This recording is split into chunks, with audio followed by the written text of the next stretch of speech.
Welcome to the Jay Show. This is Dr. Jay Smith here in London. I have Hatun sitting next to me. Hatun Tash, you've been really helping us out going through these manuscript material. We've been looking at the historical criticism. Hatun, give us a quick review of what we've looked at so far. So far we tried to deal with the claim Muslim makes regarding that Quran is eternal word of Allah. Quran is sent down. It's compiled under the Uthman around 650s. It's complete and never changed. Okay, so we want to move on to the fifth problem. We'll put it up there on the screen. Problem number 5, and this is the ancient corrections. These are looking at the corrections that existed in these manuscripts. Yeah. To do that, let's first look at their claims. Now, the claims is, as you said, eternal, sent down, untouched, no corrections. That means if it's untouched, there are no corrections. Yeah. So that the Quran we have is exactly like that which is in heaven, always existed, sent to Muhammad, and compiled by Uthman with no interference by man. That's what we're told. That's what that's the only narrative that's there. And we're saying there's a problem here. We've already seen the 6 manuscripts are much too late and are not agreeing with each other. Now let's look at those 6 manuscripts and let's go to another scholar. What scholar am I talking about? Are you talking about Dan Brubaker? That's right, Dr. Dan Brubaker. Dr. Dan Brubaker looked at the earliest manuscripts and he wanted to find out if there were any intentional changings in these... Intentional corrections, intentional changes in these early manuscripts. So he looked at the intentional insertion, intentional erasers, intentional erasers but overwritten, over-typing, typing, selective covering, and selective covering and overwritten. And he come up with kind of... Well, that's what we're going to do. So let's look at it. Hold on a minute. When he started, he was hoping maybe to find 5, 10. This is what he told me. Yeah, it's because, remember, claim is Quran never changed. Human beings didn't... So he just needed to find one, really. Yeah, human beings didn't touch it. So because of that, when you start looking at the manuscripts, you are hoping, oh, if I find one, then that will be brilliant, very good. But it ended up he's got over 2,000. We're going to see that, but what he did look for is just 4, 5. He would like to just have found one, because if you find one, then this whole claim that the Quran has never been touched, has never been changed, has no human interference, is only from God, and that it comes from Uthman, and then it comes from Muhammad and me before that. If that can be disputed, which he wanted to look at, all he needs to do is find one correction, one change. And so he went with that intention. This was his doctoral thesis. This is for his doctoral degree, PhD. He did this work. And so he did it over a period of 2 years. He finished in 2014, so 3 years ago he finished this. And he's still continuing. Now, I met him. We're good friends, and I had met him in 2014 before I did this debate with Dr. Shabir Ali in September of 2014. And he wanted me to share that material. He had just got his doctorate in June. So this was just 3 months later. I was going to introduce what he had received his doctoral PhD for. And I introduced that at that debate. Now, at that time, this is what I introduced. And let's go look at some of the things that he found at that time. At that time, he looked and he showed us insertions. Let's look them up on the ground. Explain what we're looking at there. So if you look at the... You can put those up on, just keep them up on the screen. If you look at the slide, you will see there are certain words, certain graphs are edited into the sentence. Can you all see that? Look at the top left hand. Let's look at it again. Let's put it up again. Look at the top left hand, and you can see there's a whole word that's been added into al-sana. There's a word that's been added above the line. Yeah. It shouldn't be there. It's not there in the lower text. So that's been added at a later time. On the right hand, can you see the right hand square? There's another word that's been added there. If you look down below, you can see both those. So those are just a couple of pictures from the Dan Brubaker's work. He's found 390 of these. Yes. They are intentional insertion into the manuscripts to make this manuscript similar to the 1924 So these Quran. are intended, and they're later. These are, that's why they have to be above the line, because they're inserted at a later date. Yes. And as an addition. Let's look at some examples. Here's the Topkapi Musaf that Dan found, and he's looking at a word there. Can you unpack that? He's looking at the Surah 66, verse 8.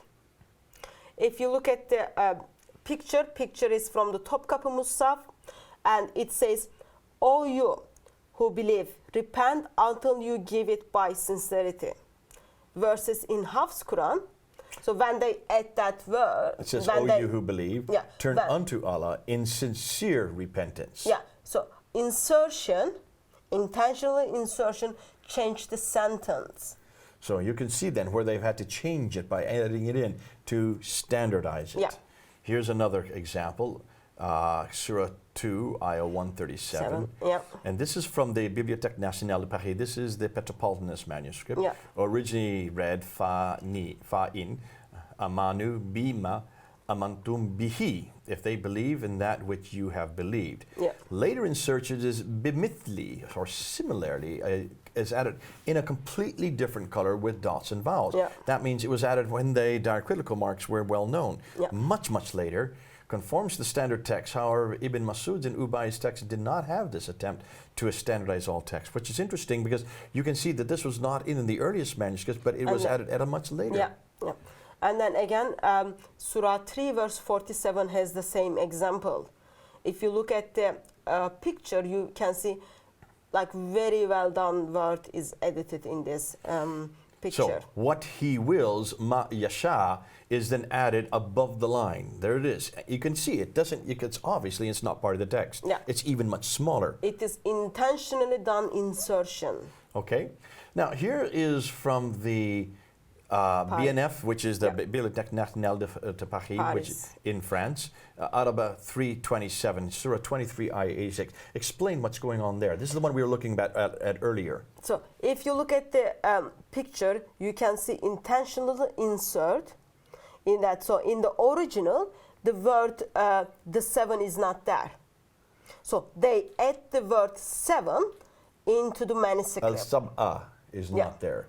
They've had to add that in it. Yeah, and then when we look at the current Quran, Muslims are reciting all over the world, it is there because in the Paris manuscripts, it is intentionally edited to make the word, make the sentence similar with the Hafs Quran. So there you can see, we're looking next to each other, like with like, that has been added. Now we go to Surah 49, Ayah 15. We're back in the Sana. Here's another insertion. Surah 49, Ayah 15.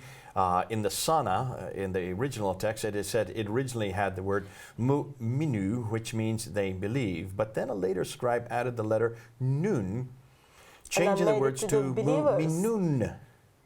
The believers. So they believe versus the believers. The believers. And in Hafs Quran, it is the believers. So they intentionally insert a word to make it exactly the same with the 1924 Quran. There you go.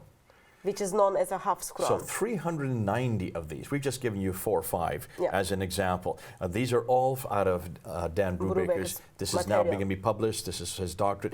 And the reason he hasn't published yet is because he's still taking pictures. This is the latest that we have. I understand from the email that's even more than this now. But we're going to see. But this is what we know so far in July of 2017. He also found 390 erasers. Now explain that. What are we talking about here? They delete the certain verses intentionally. Or words. Yeah. You can see them right there. Look at the words. You can see where they've erased it. It's very obvious when you look at them carefully. They're erasing there almost 1, 2 in that first square. There's another eraser with on the right one. Then you can see a long eraser, and the ones and in the middle there's a word that's a letter that's being erased. We're not sure what these letters are. We can try to guess. Yeah, some of them we can guess, but some of them we will never know. For example, when we look at the Surah 56 verse 11, in the Paris manuscripts, we see they delete the word called they. Ula'ika hum al-mukarabun, however, they, whom, has been rubbed out. Yeah, so they take out the phrase they. So those are the nearest day. The day has been taken out so that will conform with the manuscript of the Quran that we have today. So these are all done at a later date, obviously. These are erased at a later date to standardize the text. And then when we look at another example in Topkapı Musaf, for example, Surah 73 verse 20, we see again intentionally they erased certain verses. So a single word was erased between the words 2/3 and the night. Yeah. Unfortunately, we'll never know what that word is. We will never know what was there. 2/3 and half of the night, or 2/3 in the beginning of the night, or we don't know. It doesn't matter. Like people intentionally stepped in and then wanted to change in early manuscripts, and then they deleted the phrases, deleted the words to make it same with the 1924 Quran. What now is the 1920? Yeah. Now, we're not saying that this was all done in 1924. No, we are just saying they're trying to make it with the Hafs Quran. There you go. Now, let's look at another one. Here is an eraser with a Sana manuscript. Yeah, this is the Surah 7, verse 158. Again, we will never know what was there before. Between the words you all and of whom, the modern reading does not contain what was erased. We don't know. Yeah. So again, we just have to speculate. Yeah. When you look at the picture, you can clearly see there were certain letters which has been taken out. Quite a few letters there. Yeah. Okay, now here's an eraser from the Hijazi manuscript of St. Petersburg. This is another manuscript not of the 6th. This is a later manuscript, not as early, proving that this was continuing on in the 9th and 10th century. Yeah. So even as late as the St. Petersburg manuscript, a much later manuscript, more recent, you will see these erasings going on. And there you have 2 words erased after the word what and before the word do you worship. Yeah. So when we look at the current Hafs Quran, we see it says, what do you worship? But when we look at the Petersburg manuscripts, we see there were certain things were deleted, and we will never know what was there. Now, people may ask, what do you mean, well, if this is because it's written in Russia? No, the reason it's called St. Petersburg is that's where it's housed today. Yeah. It's the collection that's in St. Petersburg. Yes. It obviously does not come from Russia. Many of these were taken to Europe for safeguarding. Because they were not well protected in the Arab world. That's one reason why we have such a problem, even with the Topkapi. It has so much of it has deteriorated. The Arabs were not good at preserving their manuscripts, and that's why many of them, the Ottomans, brought that one up to get it out of Egypt, because there were fires, manuscripts were being destroyed from neglect. That's why you have it in this one here in St. Petersburg. Yeah. Now we go to the Al-Huzani. This is from. This is Al-Huzani manuscript. Yeah, this is from the Cairo manuscripts. Well, now be careful. When we're saying Cairo, it's Huzani is Cairo, but that's not the Cairene, what they call the Cairene text, which is the 1924. Yeah. So this is the manuscripts which is in Cairo. Example is Surah 49, verse 6. Again, phrase has been erased, and we don't know what was there. Okay, the word fasaka, the word fasiku is used instead in 1924. Yeah. So you can see where there has been a change. Now, so that's the insertions, that's the erasers. Now, and remember, those things have been done intentionally. Okay, and you see that especially with the next set examples, the erasers that are overwritten. Yeah. You can see that this is very intentional. Yeah, so they delete the phrase or sentence, rubbed it out, and then they wrote over top, yeah. and you can see the rubbing underneath.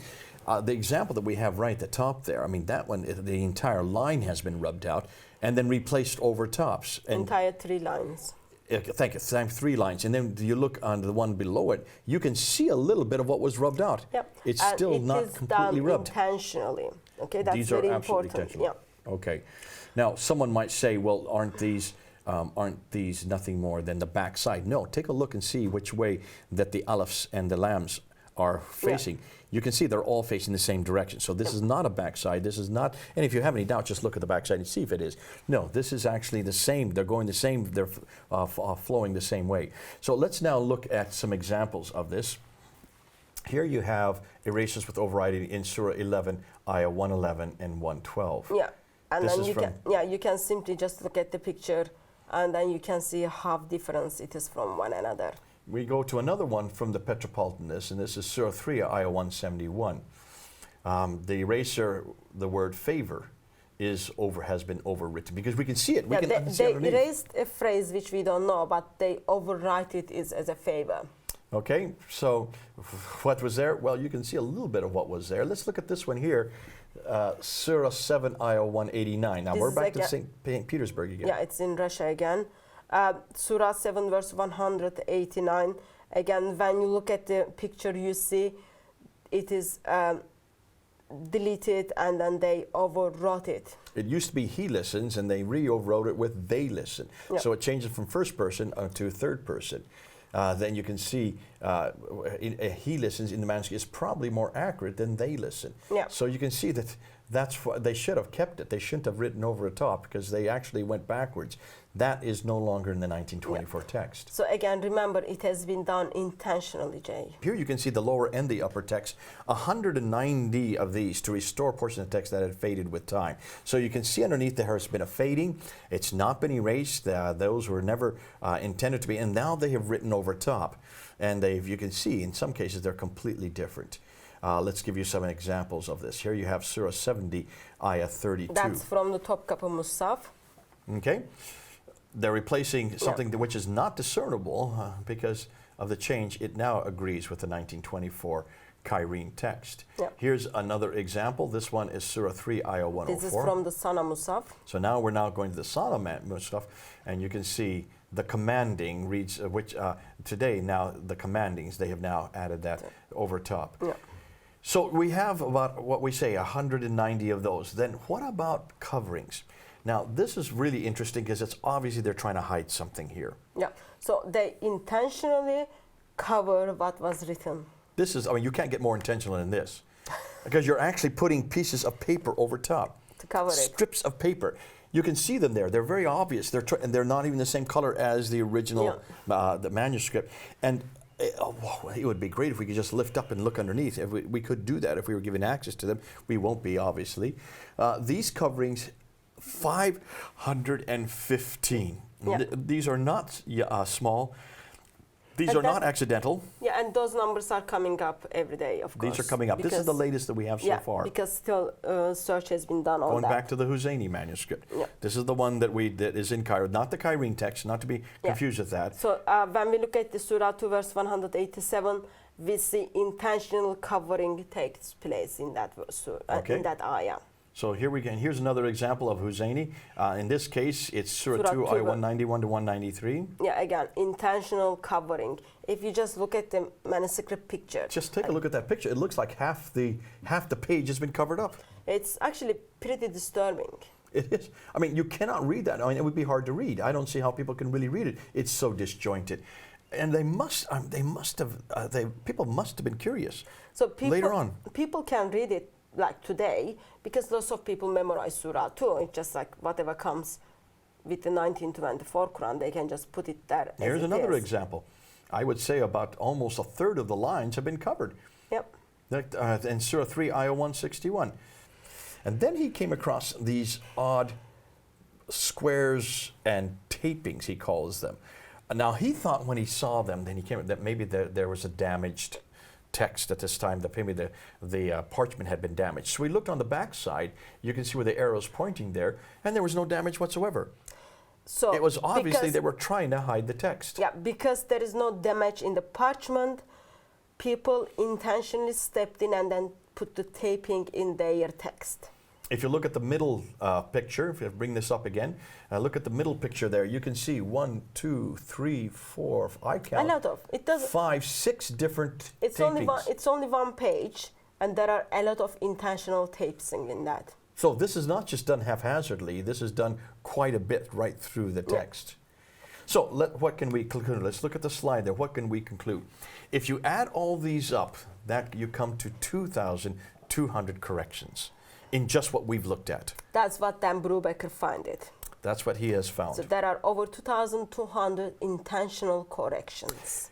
We have not brought up something. In every case, every one of these corrections are razm corrections.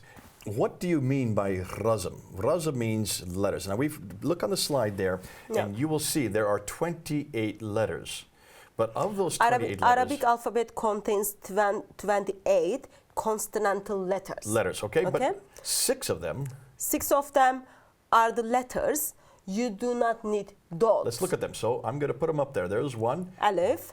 There's the waw. Waw, ha, mim, and lam, and qaf. Qaf. So those are the 6 that don't require any other. They always remain the same regardless of where you put them in the word or how you write them, okay? Yes.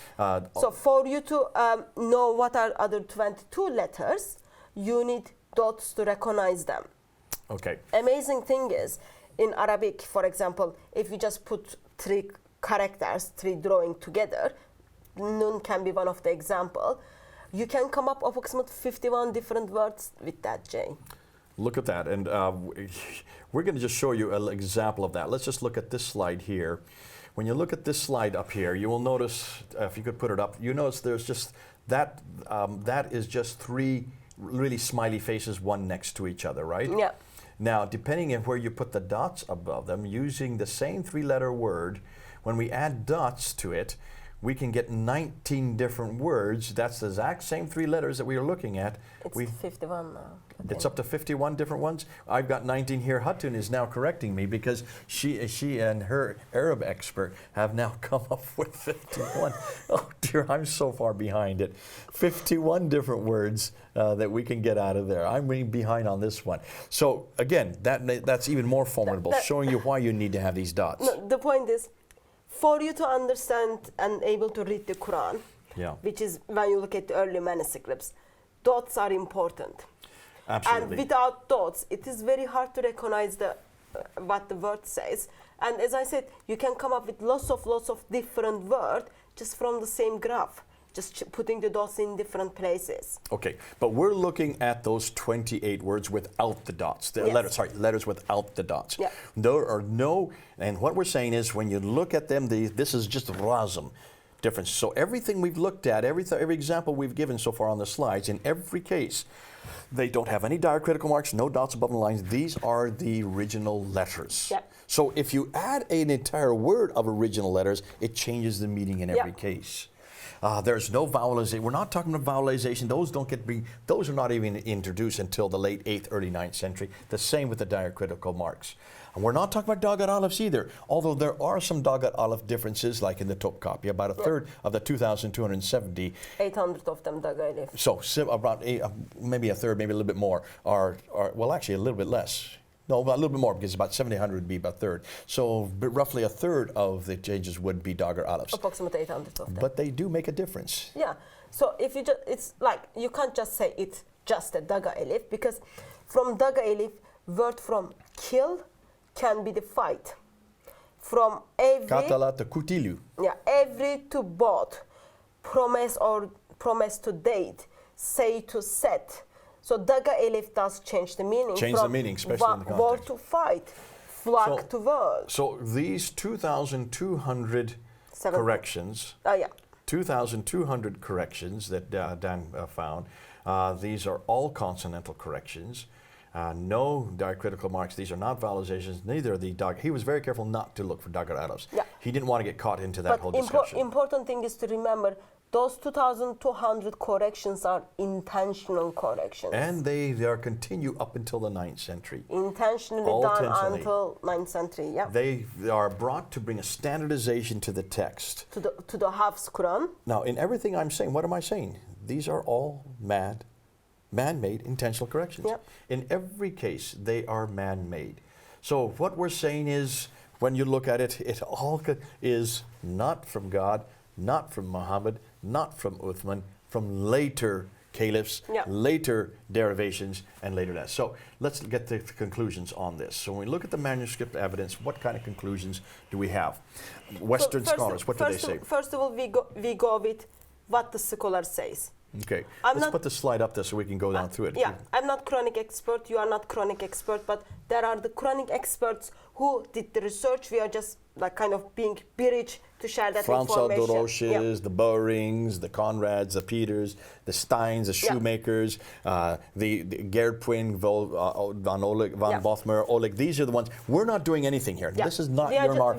We don't do any of this work. We are just being bridge to share that information. Okay, we're the messengers. We're nothing more than the mouthpiece. Yeah. So when we look at all over, we see Western scholars are telling us, actually, we don't have the Quran from the time of Uthman, and those Qurans appears from the 8th century. So the Western scholars are all in agreement of this, that they are, and these are the experts who are actually doing the work, they are in agreement that these are all late and they are all incomplete and they are all different. Yeah, and amazing thing is Muslim scholars are supporting Western scholars on that. They are saying, yes, we don't have the Quran from the time of Uthman. Yes, we don't have the complete Quran from 650s. Yes, they do disagree with one another. And their names again?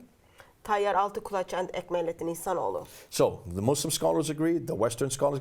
Islamic Awareness website. This is probably the largest website that deals with historical materials and manuscript that I'm aware of in the Muslim world. And they are the ones that are headquartered here in Cambridge, in Cambridge itself. They have now finally are quoting Altıkılıç and also Ihsan Uluç. So they are now circulating. They are saying their complete manuscripts, like they don't have any complete manuscripts from 7th century. They are now agreeing with that. If they are in agreement, and we're pretty well on board with this, that means it looks like if the Western scholars... So I think one of the things is we are agreeing with Western scholars, we are agreeing with Muslim scholars, and we are agreeing with Muslim missionaries and Islamic Awareness. Is really a dawah organization, isn't it? Yeah.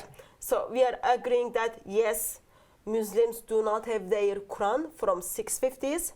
Yes, Muslims don't have a Quran which is from Surah 1 to Surah 114, which agrees with the Hafs Quran currently I am reading. And yes, it's not complete. And we would just add that it is man-made book. It's a man-made book. Yeah. Now, Hatun. I'm not sure if I think Muslims would disagree with us on that, but all other areas we are kind of all in the same page. So we started out with this idea that the Quran is eternal. I want now to go up the slide. I want to come to conclusions. Let's come to conclusion on this. So if you could put the slide back up there. I conclude, or we say you and I conclude, since Muslims cannot prove that there are any complete manuscripts from the time of Uthman. Yeah, which is 650s. That's right, despite the claims that have been made about the Topkapi in Samarkand by Shabirari and all the rest. Number one, the Quran is not eternal. We can now conclude that. We can do that from what we've seen today. Quran has a beginning and it has an end. And there's an awful lot of intermediary, intentional changes along the way. Number two, we can pretty well conclude now today that it was not sent down. So Quran cannot be sent down because Creator is wise and all-knowing. Okay. It looks like just messed up. Let's keep the slide on and let's just keep looking at it as we go through these, okay? So first of all, the Quran is not eternal. If we can put the slide up there. Number two, it was not sent down. That's number two. Then number three, we can pretty well conclude that it was not complete in 650. We don't have complete Quran which takes us back to 650s. Okay, let's keep the slide up there. Let's just don't move off. Let's keep the slide up there. So was not complete in 650. So we're looking at this. It was not eternal, was not sent down, was not complete in 650. And then number four, it is not the same Quran today that was first written down. Yep. It has been changed all the way through. Which is pretty sad. So therefore, thus, if that is true, if this is true, then I went on to go to the next claim. If this is true, if it's not eternal, not sent down, not complete, and it has been changed, therefore, who in the world is Muhammad and what is his purpose? Good question. Well, we're going to find that it's not only Muhammad and Uthman that are a problem. We're going to find as we end off this episode that there's a problem with today's Qurans. So what I want to do is we're ending off this segment. Think what we've just said. There's no eternality to the Quran. We've now pretty much come to that conclusion today. Secondly, there was not any book that was sent down from this tablet by the angel Gabriel to a man named Muhammad. Thirdly, we do know that Uthman, though the Muslims claim till they're red in the face that it had to have been finished by the time of Uthman, we know that that isn't any case because there is no Quran at all from his century, or certainly any from him. And then fourth, when the Qurans do start to appear, they are not the same. They are not the same as each other. They are not complete. They are full of manuscript variants, and they do not equate with the Quran we have in our hand today. Proving that, therefore, this had nothing to do with Muhammad, this had nothing to do with Uthman, it had nothing to do with Abd al-Malik. It looks like it started with al-Walid, his son, and probably was changed over the next 2 or 3 centuries. We don't even know that for sure. We're going to see in the next episode what I mean by that. Stay with us. This is Hatun and Jay here in London. Over and out.